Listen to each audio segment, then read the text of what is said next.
on a Saturday morning with Spark and Damo filling in for Dr. Dan. And we have finally found him, Damo. Yes. Oh, I'm looking forward. We could not have a Dr. Dan show without Harold the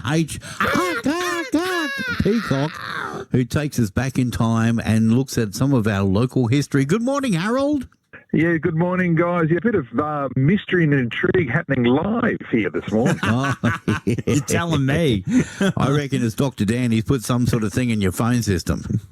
Oh, look, I reckon he does, especially with this story, because this is all about mystery and intrigue in Ipswich 100 years ago, or more than 100 years ago. I love it, mate. All right, it's over to you.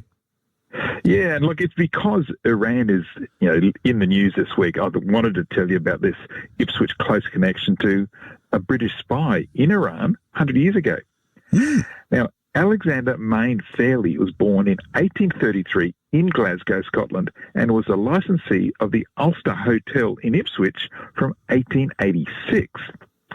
Now, in 1893, the Ulster was flooded 3 times, and for the 4th time in 3 years. So Alexander had enough and moved to higher ground to the Half of Erin Hotel, higher up on Brisbane Street. Now, he was a licensee there until his death on site there in 1894. Now, the Half of Erin was replaced on the site by the Metropole Hotel in 1906. Of course, the Metropole Hotel is there. And Alexander's family continued running that pub for the next 20 years. And it's probably Alexander himself who haunts the hotel today. But what is not widely known is that Alexander's nephew was a British spy. Now, the nephew's name was William Cunningham Fairley. Now, he was born in 1877 in Newcastle, England. Now, Fairley lived an amazing life that I think is worthy of a best-selling spy novel. Now, between spells in London, Fairley was constantly in the midst of political intrigue, just like here at West Bremer Radio, and was at the most historic times and places. Now, he was in Russia for the Bolshevik Revolution, and Fairley was actually consorting with Sidney Riley, the ace of spies, and the real-life inspiration for James Bond.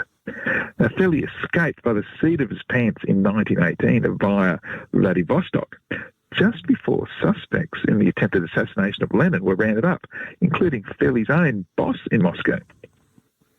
In the 1930s, as Europe strained under Hitler's rise to power, just before the Second World War, Fairley was in the middle of all that too, in Paris, as well as at that well-known hotbed of secret agent intrigue, Tangier in Morocco.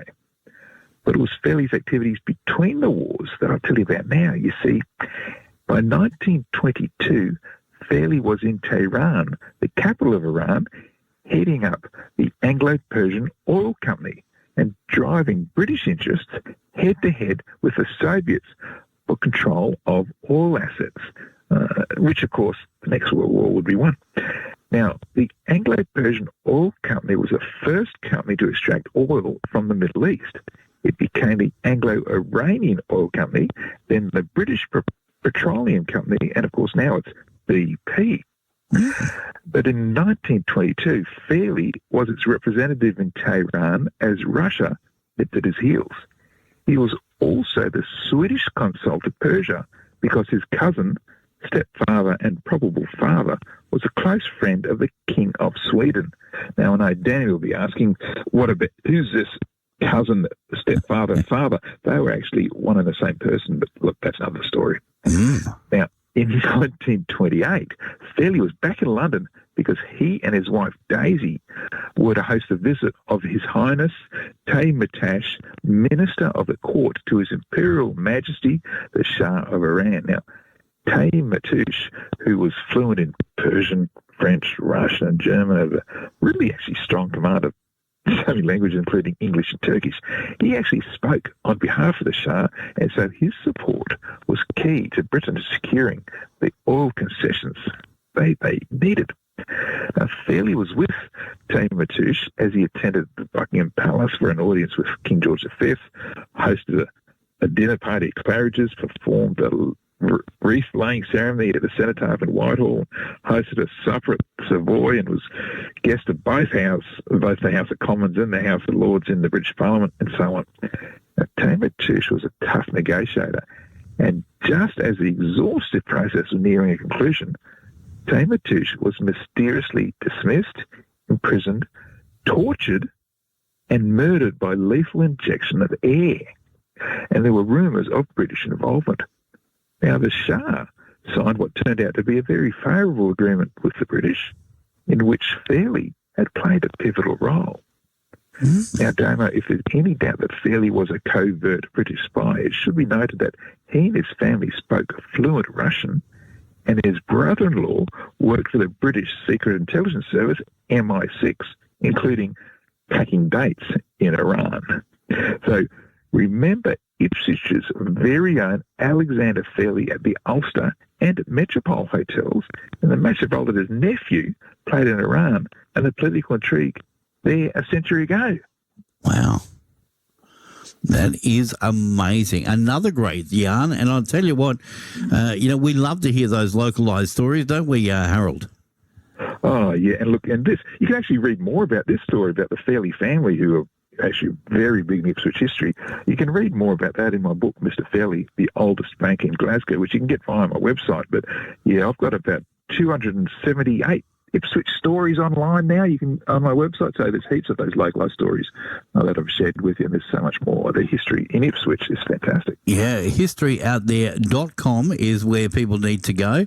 And, of course, as you said, there's some great stories, but also, support Harold as well. You've got other great books like Dover Court too, haven't you? That's right. That's another intriguing story. It's in the house. It's a historic house, 1865 in Toowong in Brisbane. But that's got a lot of connections to Ipswich as well, which I've shared you a number of stories there. So whether it's a Dover Court book or the Mr. Fairley book, you can get them both on my website, but you can also look at all those stories and listen to them as well. That's right. Historyouthere.com is where you need to go. Harold, thank you so much again, mate, and we'll look forward to catching up with you again next week. See you then, and let's hope the mystery and intrigue doesn't happen beforehand.